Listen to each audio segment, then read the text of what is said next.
Amen. Amen. Genèse 2,15 est la parole de Dieu. Genèse 2,16 est la parole de Dieu. Si Adam ne cultive pas le jardin, c'est faux. Si Adam ne garde pas le jardin, c'est faux. Avez-vous remarqué? Le diable n'attaque pas le verset 15. Mais nous remarquons que Adam ne cultive pas le jardin et nous ne voyons pas où il a gardé le jardin. Il reste donc que le Genèse 2,16 et c'est par là que le diable va attaquer. N'ajoute rien, n'enlève rien. Amen. Amen. Si nous acceptons Genèse 2,16 comme étant la parole de Dieu, nous devrions aussi accepter Genèse 2,15. Et quand nous prenons le 2, nous pouvons dire nous avons réellement respecté toute la parole de Dieu. Mais je vais faire un exercice avec vous pour voir si vous et moi, nous pouvons regarder comment le diable a opéré. Parce que le prophète dit que le diable n'aime pas le livre de Genèse. Ok? S'il n'aime pas le livre de Genèse, nous allons essayer de voir si oui ou non, comment le diable, dans la pratique, il n'aime pas le livre de Genèse. Et voici comment le diable arrive dans le jardin d'Éden. L'attaque commence. 1. Le diable évite Adam. Tout va bien? Il évite Adam. Il se concentre sur Ève. Pourquoi est-ce que le diable évite Adam et se concentre sur Ève? Et comment le diable attaque Ève? Il attaque Ève en utilisant des paroles que Dieu aurait prononcées. Bien. Aujourd'hui, s'il doit attaquer, il ne peut pas attaquer l'Église autrement qu'en utilisant les mêmes brochures que vous avez. Les mêmes prédications que vous avez. C'est juste ça. Parce qu'il ne peut pas faire autre chose. Il vient sur la base de ce que Dieu a dit. Toujours. Le problème, ce n'est pas celui de dire Dieu a dit. Non. Le problème est celui d'être capable de garder ce que Dieu a dit et d'empêcher l'ennemi de manipuler ce que Dieu a réellement dit. Parce que si vous essayez de manipuler ce que Dieu a dit, vous n'arriverez pas au résultat. Donc la parole doit être gardée intacte. Pas d'interprétation particulière. Dieu est son propre interprète. Amen. Ok. Alors si Dieu lui-même interprète sa parole, regardons calmement comment le diable va venir. D'un côté, nous avons Dieu a dit.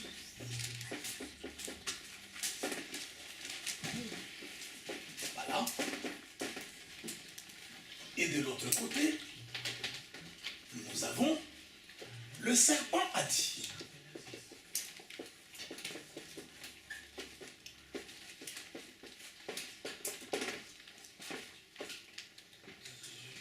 Et Ève est placée entre les deux messages.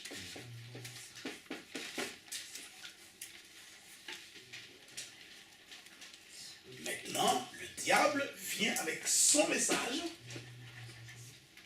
tout en sachant que tu as un message. Et il commence maintenant à attaquer.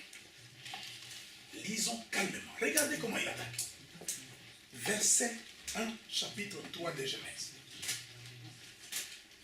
Le serpent était le plus rusé de tous les animaux des champs que l'Éternel, Dieu, avait fait. Il dit à la femme, Dieu a-t-il réellement dit stop? Voilà. Est-ce que Dieu a réellement dit? Autrement dit, je vais vous dire quelque chose est-ce que ce que je dis, ça correspond à ce que Dieu a dit? Alors, nous avons lu les brochures.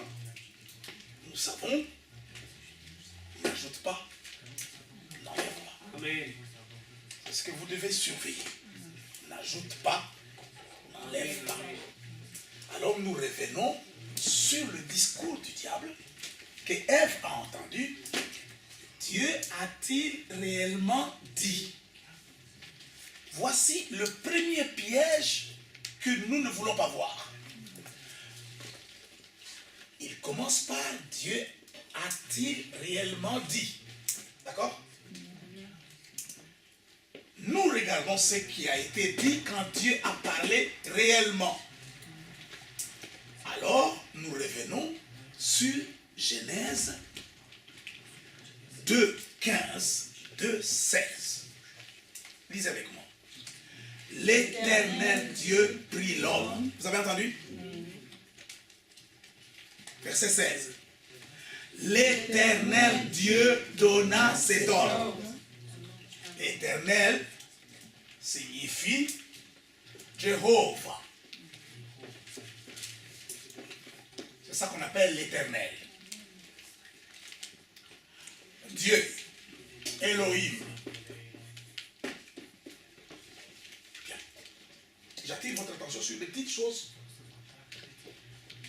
Avez-vous remarqué que le serpent commence par Dieu et jusqu'au bout il dit Dieu, Dieu, Dieu, Dieu.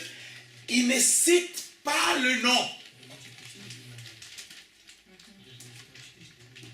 Donc la première chose que le diable a enlevée dans son attaque, ce n'était pas tu mourras pas, patati patata. La première chose que l'ange qui a attaqué en Éden a commencé à enlever, c'est le nom.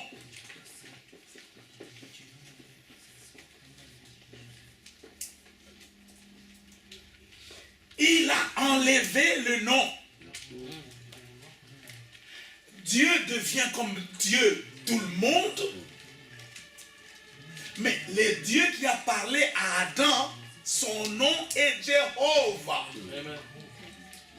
Le grand je suis. Depuis ces temps, et Ève et le serpent ne citent pas le nom. Jusqu'aujourd'hui, dans les baptêmes et les prédications, le nom a été enlevé.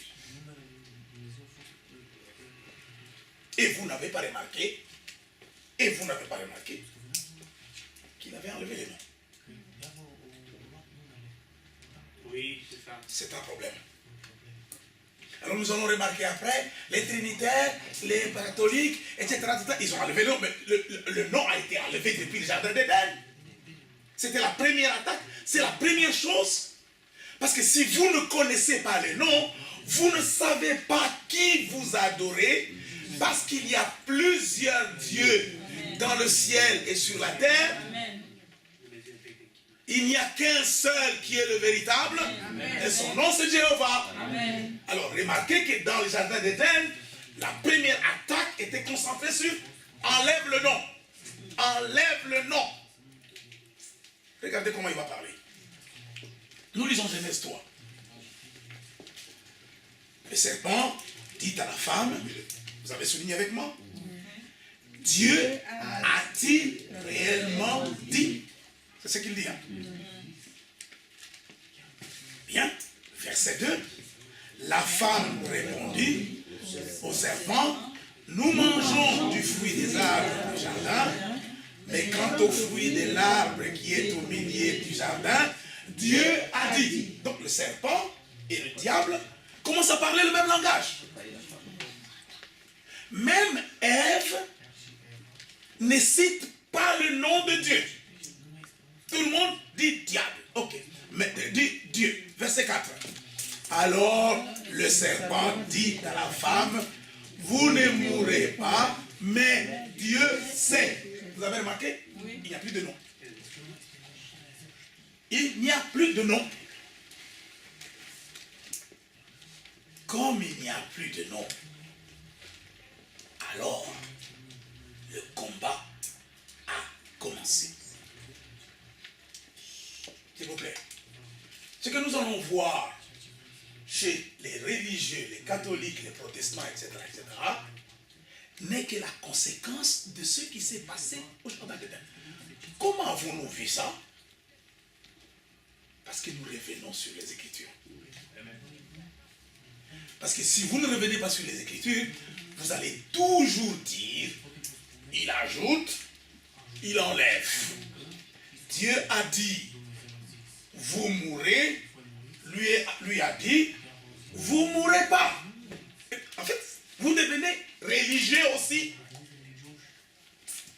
La religion, c'est une répétition des choses qui finissent par être vraies pour ceux qui l'entendent. Ils ne sondent plus les Écritures. Et Frère Branham dit quelque part, c'était le plus grand problème des pharisiens et des sadducéens. Ils ont construit des doctrines et des enseignements selon lesquels ils pensent que Dieu devait venir comme ça. Jésus-Christ devait venir comme ça. Et il dit, Jésus ne vient jamais selon les enseignements. Il vient toujours conformément à sa parole. C'est comment on dit amen. Donc, si nous oublions ce qu'il a dit, nous allons nous enfermer dans ce que l'Église dit, la religion dit, le pasteur dit. Mais si vous restez dans ce qui est écrit, vous aurez pu découvrir, depuis le commencement, la première attaque, c'était le nom. Respirez, monsieur. Le nom. Parce que vous risquez d'aller adorer un Dieu que vous ne connaissez pas. Le Dieu d'Israël a un nom. Et le Jéhovah de l'Ancien Testament, c'est celui qui se révèle comme Jésus-Christ du Nouveau Testament. Amen. Et les choses doivent être claires. Si vous nous prenez le nom ici, si vous enlevez le nom, nous avons tout perdu. Parce que le nom, dit la parole prophétique, c'est l'expression de la nature de quelqu'un. Le nom, c'est une nature de quelqu'un. Donc à partir du moment où Ève et Adam ont perdu le contact avec le nom, ils auront des problèmes à reproduire cette nature-là parce qu'ils ne savent pas en qui ils ont cru. Il y a beaucoup de dieux. Il y a beaucoup de seigneurs. Mais Moïse dit, tu n'auras pas d'autres dieux devant ma face. Amen. Et il n'y a qu'un seul Dieu. Amen. Il est un et seul. Dans l'Ancien Testament, on l'a appelé Jéhovah, le grand je suis. Et dans le Nouveau Testament, il se révèle comme Jésus-Christ. Donc, la première attaque est enlever les noms. Fais attention à ça. Il ne s'agit pas de dire que Jésus-Christ est Dieu. Non. Il s'agit de connaître quelle est l'espèce de vie ou de nature qui se cache derrière le nom de Jésus. Amen. Le problème, c'est quelle nature, quelle vie. Et la question est, si vous écoutez l'évangile, votre vie est-elle digne de l'évangile? Votre vie est-elle digne de l'évangile? Oui. C'est ce que le message demande. Le message ne nous demande pas d'aller chercher des doctrines compliquées pour monter, vous expliquer l'enlèvement, les tremblements de terre de Los Angeles, Quoi que vous disiez, vous devez répondre à la question, monsieur, votre vie est-elle digne de l'évangile? Comment vous allez vivre cette vie si vous avez perdu le contact avec le nom et que vous ne connaissez pas la nature qui est cachée dans le nom?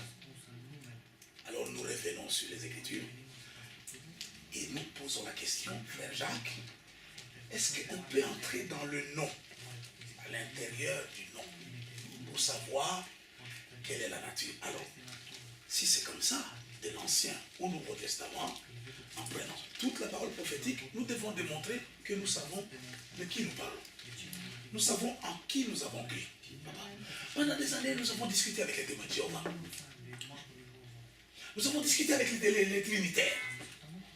Moi qui vous parle ici, j'étais un casseur. C'est terminé ça. Ça c'était quand nous étions des bébés. Maintenant avec la maturité, je ne cherche plus à casser les témoins de Jéhovah. Je cherche à gagner les témoins de Jéhovah. Si c'est un enfant de Dieu, qu'ils connaissent qui est le Dieu véritable. Ils disent, ouais, c'est Jéhovah le nom. Oui, est-ce que vous connaissez la nature de ce Dieu que vous appelez Jéhovah? Exode 33. Nous prenons Exode 33. Nous sommes au jardin d'Éden. Adam est embrouillé. Il ne savait pas que le diable était plus malin que ça. Je n'ai pas encore touché. Si vous mangez, vous mourrez. Il a enlevé, il a ajouté, il a enlevé. Mais la première chose qu'il a enlevée, on ne l'a pas vue. C'était le nom. Genèse 2, 15, 2, 16 l'appelle Jéhovah Elohim. Le diable est associé à Ève. Ils ne citent plus le nom. Ils enlèvent le nom. Ils commencent à dire Elohim, Elohim, Elohim. Je ne dis pas qu'Elohim, ce n'est pas son nom. Je suis en train de dire son nom est Jéhovah. Regardez, Moïse a un problème. Exode 33.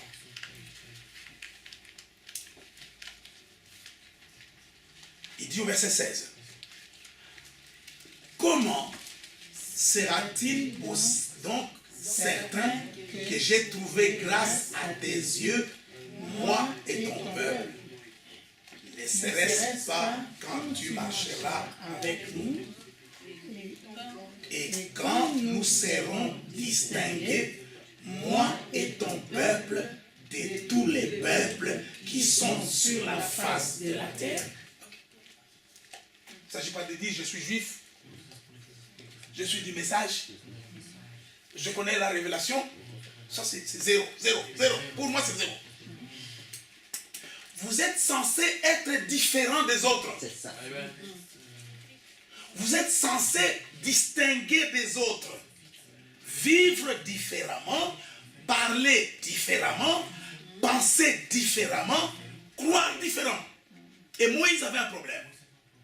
Parce que qu'est-ce que vous croyez? Vous croyez que quand Dieu a tué les enfants égyptiens, les enfants d'Israël étaient les meilleurs? Ils étaient tous en Égypte. Hein? Tous ont fait des conneries, des bêtises. Mais où était la différence? La différence que vous appartenez à ces dieux ici, vous devez vous distinguer et vivre différemment. Par quoi? Par la cravate? Ça ne suffit pas. C'est juste, hein? Ouais, par des jupes? Ça ne suffit pas. Maintenant, frère Jacques a dit que vous devez venir en pantalon ici? Non. Vous devez vous habiller correctement. Mais si vous croyez que c'est la jupe qui vous différencie, vous vous trompez. Parce que les Moudjahidines en Irak, ils ont de très longues jupes, mais ils ont des kalachnikovs dans la poche. Ce n'est pas la forme, c'est une manière d'être différent. Nous sommes un peuple différent. Parce que nous adorons un Dieu différent, parce que nous sommes appelés à une vie différente. Amen. Si vous prenez la Bible, ils prennent la Bible, je peux vous le dire. Même si vous prenez les brochures, toutes les brochures sont dans les bibliothèques ici. Ils en ont déjà. Mais là, le problème n'est pas celui-là. Le problème, c'est la vie. Notez bien la question de Moïse. Nous sommes dans Genèse 33, 15. Exode, pardon. Comment sera-t-il donc certain que j'ai trouvé grâce à tes yeux? Papa, si nous avons trouvé cette grâce devant Dieu, vous serez différents. C'est une grâce qui produit cette différence. Comment sera-t-il donc certain que nous avons trouvé grâce à tes yeux, moi et ton peuple? N'est-ce pas quand tu marcheras avec nous, Dieu est avec nous, C'est Emmanuel, non? Amen. Dis avec nous, c'est Emmanuel. Amen. Et quand nous serons distingués, différents de moi et ton peuple, de tous les peuples qui sont sur la face de la terre. Ouais, je suis plus dans les dénominations. C'est pas ça le problème. C'est pas ça le problème. Il n'était plus en Égypte. Mais des milliers sont morts en cours de route. C'est juste. Il n'y a que deux qui sont entrés en Canaan, mais ils n'étaient plus en Égypte. Hein? Qu'est-ce que vous croyez? Ce n'est pas le problème de changer d'église. Ce n'est pas le problème de changer de dénomination. C'est le problème de changer de manière d'être. Changer la vaine manière de vivre avant. Oh. Celui qui vous parle ici, autrefois, nerveux. Je vous dis quelque chose qu'il ne faut jamais répéter.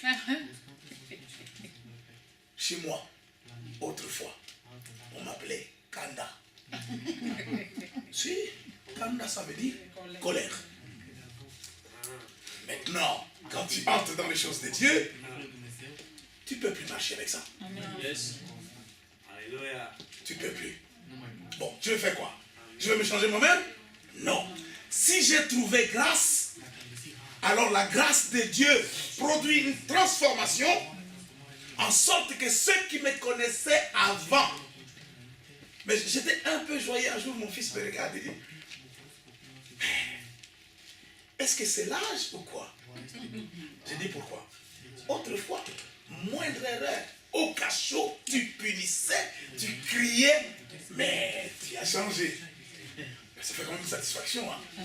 C'est pas l'âge. C'est Dieu qui a taillé le caractère. C'est Dieu qui a modelé le caractère. Il peut même parler comme ça. Je le regarde. Et un jour, il s'est mis à casser les choses dans la maison. Boum, boum, boum. Je suis allé, je l'ai pris dans mes bras. J'ai pleuré. Il est heureux. Pourquoi? Je lui ai dit, ne fais pas ça. Il dit, mais pourquoi? J'ai dit, j'ai fait exactement comme toi quand j'avais ton âge. Ne prends pas ça. Cherche le caractère de Jésus. Amen. Et tous les deux, on a commencé à pleurer. Laisse, la différence existe. Ça ne sera ni par la force, ni par la puissance. C'est la grâce de Dieu que Moïse cherche. Moïse cherche la grâce de Dieu. Et pourtant, il savait que le Dieu véritable s'appelait Jésus. Il connaissait Jéhovah. Quand il est parti, comment t'appelles-tu? Comment est-ce que je vais dire que tu t'appelles? Il dit, dis-leur que je m'appelle Jésus. Il savait Jésus. Bon. Mais maintenant, il est en train de chercher quelque chose d'une vie différente.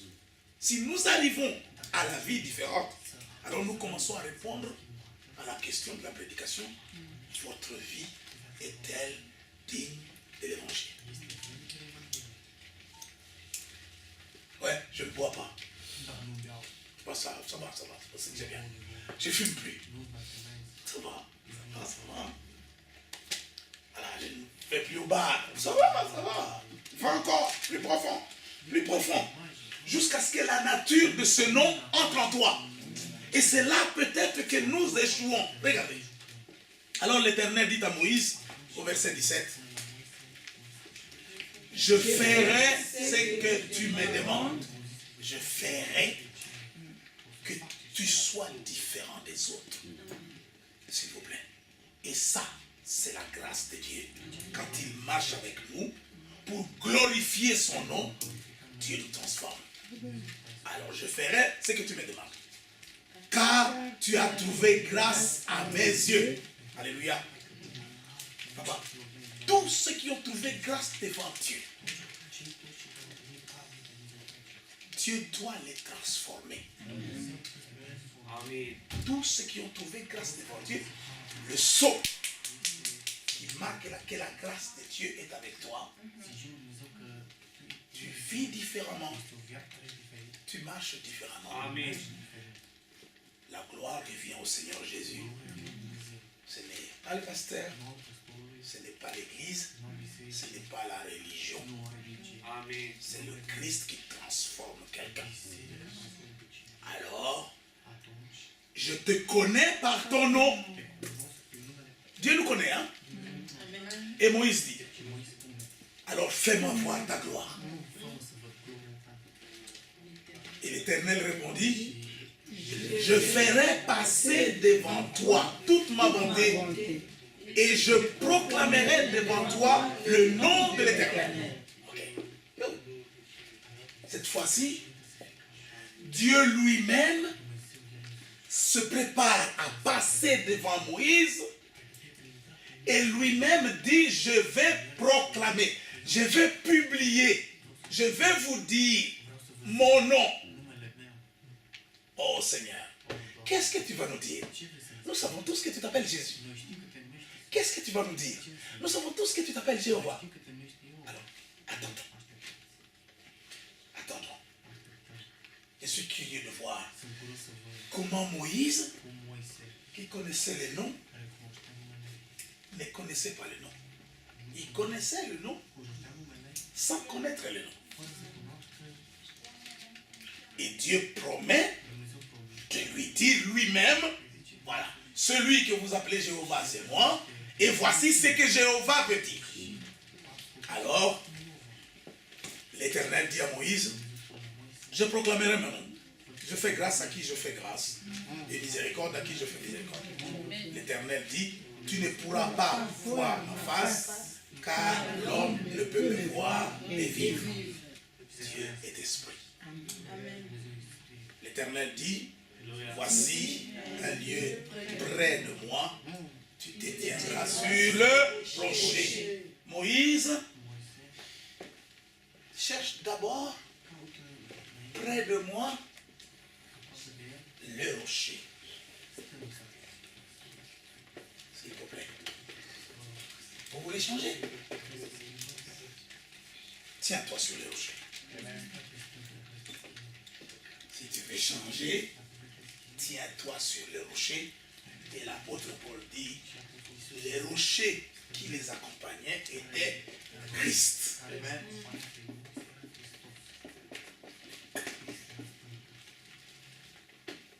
C'est la parole faite chair. Trouve d'abord Christ. Trouve premièrement Christ qui est l'image de Dieu. Amen. Si on nous désoriente par rapport à Christ, on n'arrivera pas. Parce que c'est lui le modèle. C'est lui l'exemple. C'est lui qui est l'image de ce Dieu invisible. Cherche Christ. Tiens-toi sur le rocher. Verset 22. Quand ma gloire passera, je te mettrai dans un creux du rocher. Je te couvrirai de ma main jusqu'à ce que j'aille passer. Et lorsque je retournerai ma main, tu me verras par le dos, mais ma face ne pourra pas être vue. Règle numéro 1. Messieurs, nous voulons connaître Dieu par son nom, parce que le serpent et Ève, l'église séduite, ont enlevé le nom. Méfiez-vous, ce n'est pas parce qu'ils disent Jésus, Jésus est le Seigneur. Non. Ils ont enlevé le nom. Le nom, ça devient comme une comédie. Mais en réalité, ils ne connaissent pas quelle est la nature de Dieu. Bien. Maintenant, Dieu va descendre. Exode 34. Et ce qu'il a promis, il va le faire. Exode 34, verset 5. Remarquez, l'Éternel descendit dans une nuée. Voilà. Tout le monde a la photo de la nuée. Cette nuée était pendant l'Exode. Quand le Christ reviendra, cette nuée sera toujours là. Mais c'est le Dieu très haut dans la nuée, c'est Jéhovah qui descend. Il descendit dans une nuée et il s'éteint là près de lui et il proclama le nom de l'Éternel. Ça j'aime. Ce n'est pas un prophète qui a dit, moi Moïse je vous dis Jéhovah. Et non, Moïse a écrit. Mais j'aime ici. Parce que c'est lui-même qui proclame son nom. Lui-même il proclame son nom. Alors les témoins de Jéhovah disent, il s'appelle Jéhovah. Bon, écoutons-le. Il dit, l'Éternel passa devant lui et il s'écria, Éternel, Éternel, Jéhovah, Jéhovah, Elohim. Ok? Il commence à parler de son nom. Jéhovah, Jéhovah, Elohim. Tout va bien? Un, miséricordieux. Vous êtes avec moi? Oui.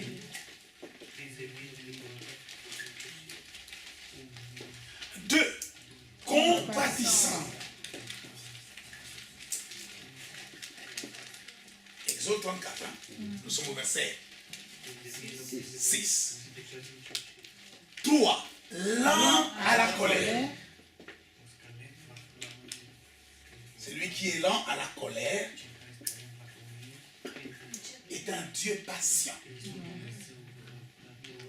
Qu'est-ce que nous sommes en train d'entendre? Nous entendons Jéhovah parler à Moïse pour lui révéler la nature qui se cache derrière le nom de ce Dieu que nous portons. Quelqu'un qui ne connaît pas ses caractères, ses attributs, il ne connaît pas le Dieu d'Israël. Et lui-même dit, Jéhovah, Jéhovah Elohim, miséricordieux. Vous êtes comme ça? Compatissant, lent à la colère.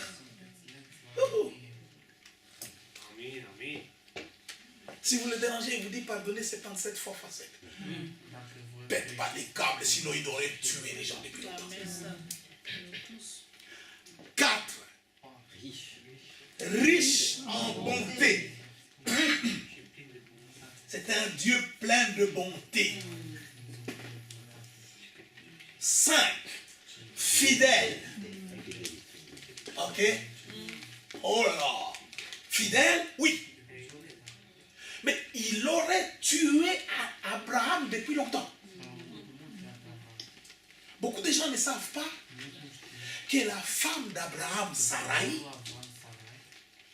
c'était sa propre sœur de même père.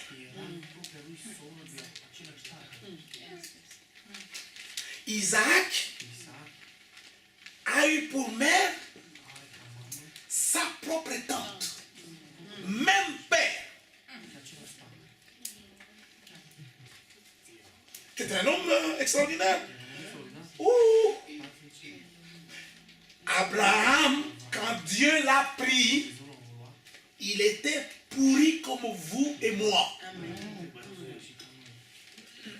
Mais quand Dieu commence à travailler sur Abraham, nous voyons un homme qu'on appelle le père de la foi.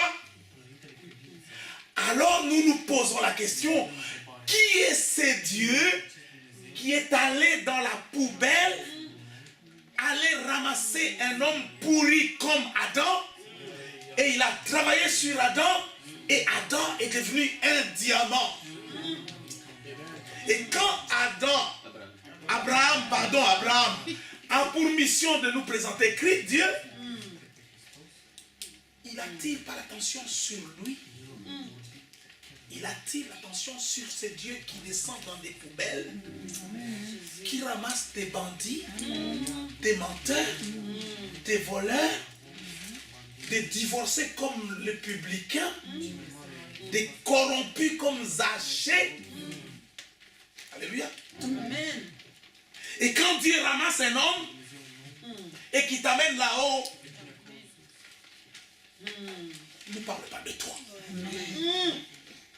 Parle de lui. Et la vedette, ce n'est pas Abraham.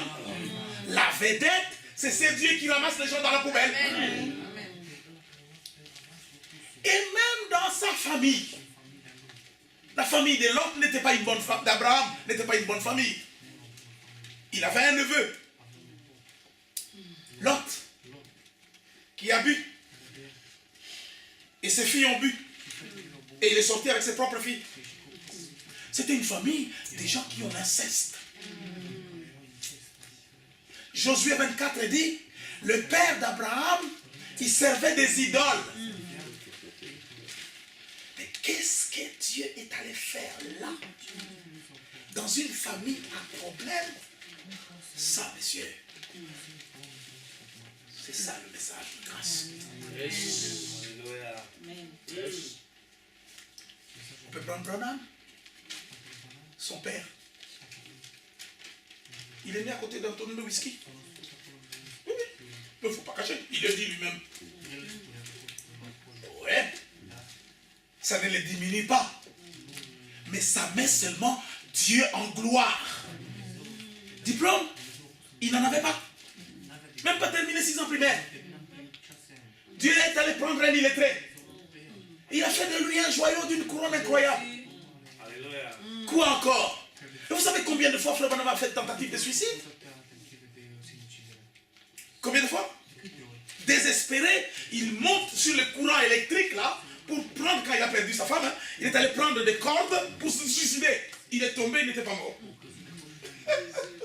Dieu l'a ramassé de là. Mais vous avez remarqué que ces gens-là, quand ils arrivent à ce niveau-là, ils n'aiment pas trop parler d'eux. Amen. Ils aiment parler de ce Dieu qui a fait d'eux tout ce qu'ils étaient. Amen. Alors, Branham, c'est un adorateur de Jésus-Christ. Et c'est celui qui dit, il n'y a pas d'autre Dieu, il est le seul vrai Dieu. Il regarde en arrière, il sait d'où il est venu. Où vous aurait-il trouvé? Dieu vous a trouvé. Moi, nous avons peut-être des jeunes gens ici qui peuvent peut-être dire, moi, où est-ce que Dieu vous a trouvé? Laisse Dieu continuer à faire son travail. Fidèle, fidèle au point où Abraham, plusieurs fois, ouais, c'est ma soeur, tantôt c'est ma femme. Non, non, je veux dire simplement que c'est ma soeur, c'est ma femme, c'est-à-dire c'est le fils de mon père. Malgré tout ça, Dieu, dans sa fidélité, il a commencé un travail, il va aller avec toi jusqu'au bout. Amen. Il ne change pas, il ne trahit pas. Amen. Amen. Il est sorti avec des enfants d'Israël qui ont fait des misères en cours de route. Ils ont fabriqué le veau d'or. Ils ont créé des problèmes en cours de route. Mais le Dieu lent à la colère, si vous êtes transformé, alors vous devenez miséricordieux. Hein? Vous devenez compatissant. Vous devenez lent à la colère. Vous devenez bon. Vous devenez fidèle. Votre femme le sait. Votre frère le sait. Nos parents le savent. Les voisins qui ne prient pas le savent. Amen. Et quand ils sont avec vous, ils découvrent que tu es une nouvelle créature. Alléluia. Tu as un goût de vie, pas l'odeur de la mort. Et il continue. Non seulement il est riche en bonté et en fidélité, il conserve son amour jusqu'à 1000 générations. 1000, papa.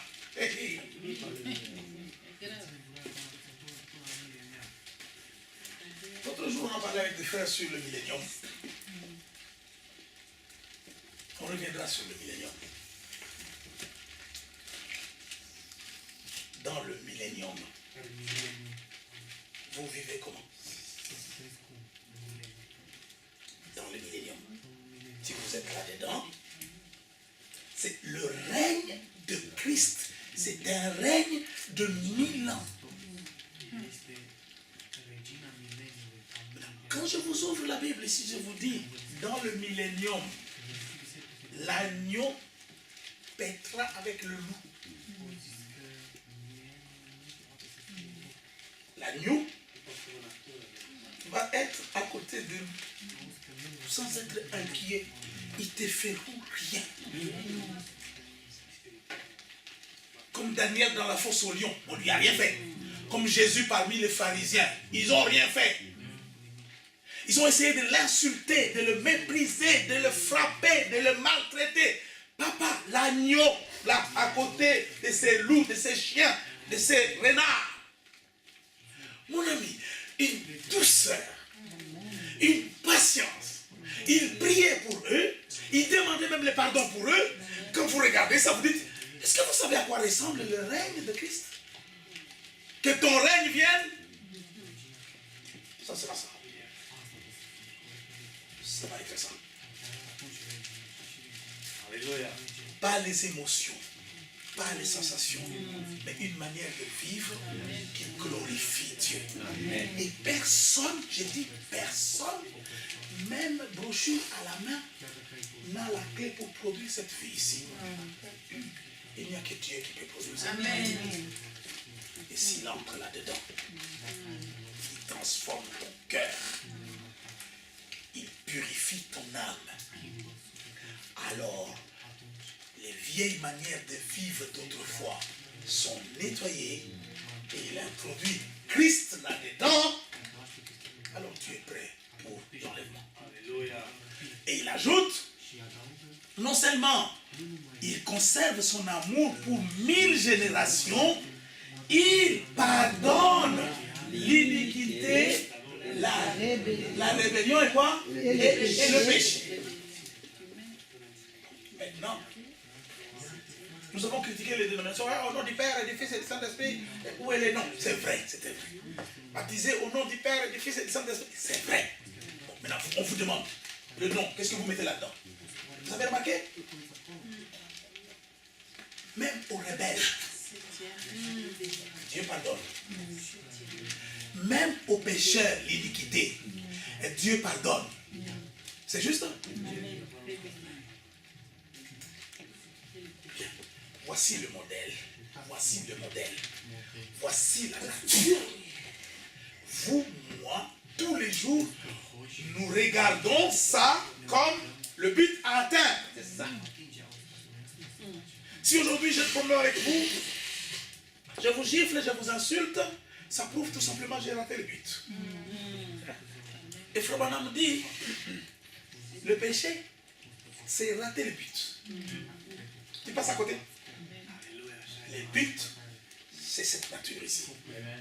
Mais, je vais faire n'importe quoi. Regardez, il ajoute maintenant. Il ne tient pas le coupable pour innocent. Ok. Parce que vous avez dit, Frère Jacques, je vais faire des bêtises. Et Dieu va fermer les yeux. Non. Non. Dieu ne tient pas le coupable pour innocent. Alors vous avez dit, je vais faire comme Moïse. Il vole, on lui coupe la main. Dieu n'a jamais coupé les mains de personne. Ça c'est Moïse dans la loi. Comment est-ce que Dieu ne prend pas le coupable pour un innocent? Ça veut dire que Dieu n'est pas naïf. Tu ne peux pas faire n'importe quoi et croire que Dieu ne voit pas. Mais voici la vérité. Si Dieu tenait compte de tous nos péchés, personne ne peut subsister devant lui. Même pas un. Amen. Amen. Si Dieu retenait tous nos péchés, personne ne peut subsister devant lui. Amen. Parce qu'en réalité, nous sommes tous coupables. Tous. Depuis le ventre de la mère, tous coupables. Mais l'innocent, comment est-ce que vous et moi, nous serons devenus des innocents? Et quand il vous regarde, il dit non, vous n'êtes pas innocent, vous êtes coupable. Quand il vous regarde, alors, un jour, dans la prédication, la parole fait chair. Frère Branham entre dans un restaurant. Et là, il voit une femme mal habillée, très mal habillée, et en train de s'embrasser avec un policier. Il regarde, il dit quoi? Dans ce pays d'Amérique, les représentants de la loi font ça avec une femme. Et il commence à dire là, elle était mal habillée, des vêtements comme des morceaux de saucisses. Vous savez comment il parle, hein? Parce que quand madame parle, vous mourrez. Il était mal habillé, il était très sale, etc. Et mes filles vont vite pour voir ça. Et il ajoute, Seigneur, qu'est-ce que tu attends pour venir et détruire tout ça? Il n'a pas terminé de parler. Ouch, ouch. L'esprit descend et dit, sors, bouge. Vous savez comment il faisait, n'est-ce pas? Il bouge, il va dans le coin. La présence du Seigneur était là. Il enlève le chapeau. Il s'incline. Il dit, en une fraction de seconde, Dieu lui montre sa propre vie. Chaque fois qu'il commettait des petites fautes, il n'a pas volé, il n'a pas fait des petites fautes qu'il commettait, il voyait une fumée sortir de lui. Ouch! Et la fumée courait vers le trône. Directement vers le trône. Et il dit, il a vu devant le trône un pare-choc du sang. Et le péché qui sortait de lui montait. Paf! Frappait le pare-choc. Et une voix disait, pardonnez. Il faisait encore une deuxième bêtise. La chose partait de l'eau. Paf! Pardonnez. Et la voix lui dit, moi je t'ai pardonné. Et toi tu condamnes cette femme. Fini la vision. L'homme tremblant revient parce qu'il était honnête. Il va droit vers les policiers et la femme. Il dit à madame, je peux vous parler? La femme lui dit, non, je suis déjà avec quelqu'un, c'est trop tard, je suis déjà occupé.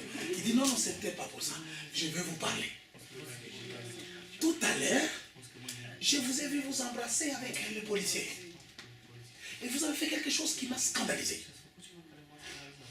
Voici ce que j'ai pensé. Et voici ce que Dieu m'a montré.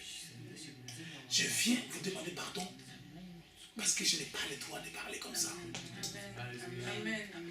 La femme se regarde.